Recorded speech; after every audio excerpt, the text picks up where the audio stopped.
ಶ್ರೀರಾಮಕೃಷ್ಣ ವಚನವೇದ ಭಕ್ತರ ಜೊತೆಯಲ್ಲಿ ಎಂಬ 2ನೇ ಅಧ್ಯಾಯದ ಕಡೆಯ ಭಾಗ.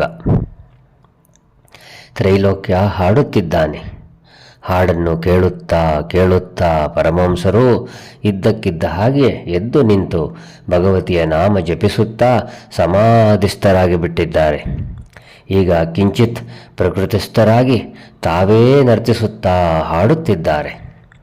ಜೈ ಕಾಳಿ ಎಂದು ನಾ ಕುಡಿಯುವೆ ದಿವ್ಯ ಮಧು, ಸಾಮಾನ್ಯ ಸುರೆಯಲ್ಲವೆಂದರಿಯದೆ. ಪರಮಹಂಸರು ಕೇಶವಸೇನನನ್ನು ಸ್ನೇಹಪೂರ್ಣ ದೃಷ್ಟಿಯಿಂದ ನೋಡುತ್ತಿದ್ದಾರೆ. ತಮ್ಮ ಆತ್ಮೀಯನೋ ಏನೋ ಎಂಬಂತೆ.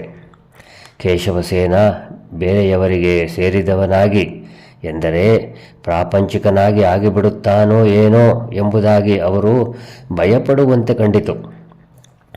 ಆತನ ಕಡೆ ನೋಡುತ್ತಾ ಮತ್ತೆ ಹಾಡುತ್ತಿದ್ದಾರೆ. ನುಡಿಯಲಮ್ಮವು ನಾವು ರಾಧಾ, ನುಡಿಯದಿರಲು ಆರೆವೋ, ನಾವು ನಿನ್ನನ್ನು ಕಳೆದುಕೊಳ್ಳುವೆವು ಎಂಬ ಭಯದೊಳಗಿರುವೆವು. ಹಿಂದೆ ಎನಿತೋ ಸಾರಿ ಕಂಟಕ ದಾಟಿದ ಗುಟ್ಟನು, ಇಂದು ನಾವು ಬಲ್ಲೆವಾದರೂ ಇಂದಿನೆಲ್ಲ ಆಗು ಹೋಗನು ನಿನ್ನ ಮೇಲೆ ಬಿಟ್ಟೆವೋ. ಪರಮಹಂಸರು ಈ ಹಾಡಿನ ಕೊನೆಯ ಭಾಗವನ್ನು ಪುನರಾವರ್ತಿ ಮಾಡಿ ಕೇಶವಸೇನನಿಗೆ ಹೇಳುತ್ತಿದ್ದಾರೆ. ಇದರ ಅರ್ಥ, ಎಲ್ಲವನ್ನು ತ್ಯಜಿಸಿ ಭಗವಂತನನ್ನು ಕರೆ.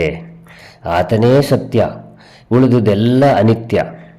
ಆತನ ಸಾಕ್ಷಾತ್ಕಾರ ಮಾಡಿಕೊಳ್ಳದಿದ್ದರೆ ಎಲ್ಲವೂ ವ್ಯರ್ಥ. ಇದೇ ಮಹಾಮಂತ್ರ. ಪರಮಹಂಸರು ಕೆಳಗೆ ಕುಳಿತುಕೊಂಡು ಈಗ ಮತ್ತೆ ಭಕ್ತರೊಡನೆ ಮಾತುಕತೆಯಾಡಲು ಆರಂಭಿಸಿದ್ದಾರೆ. ಹಜಾರಾದ ಒಂದು ಭಾಗದಲ್ಲಿ ಒಬ್ಬ ಬ್ರಹ್ಮಭಕ್ತ ಪಿಯಾನೋ ನುಡಿಸಲು ಆರಂಭಿಸಿದ. ಪರಮಹಂಸರು ಬಾಲಕನ ಹಾಗೆ ಅದರ ಹತ್ತಿರ ಹೋಗಿ ನಿಂತು ನೋಡುತ್ತಿದ್ದಾರೆ.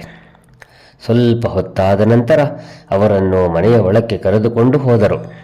ಅಲ್ಲಿ ಅವರಿಗೆ ಉಪಹಾರ ಮಾಡಿಸುತ್ತಿದ್ದಾರೆ. ಈಗ ಮನೆಯ ಹೆಂಗಸರು ಬಂದು ಅವರಿಗೆ ಪ್ರಣಾಮ ಮಾಡುತ್ತಿದ್ದಾರೆ. ಪರಮಹಂಸರ ಉಪಹಾರ ಮುಗಿಯಿತು. ಈಗ ಗಾಡಿ ಹತ್ತಿದ್ದಾರೆ.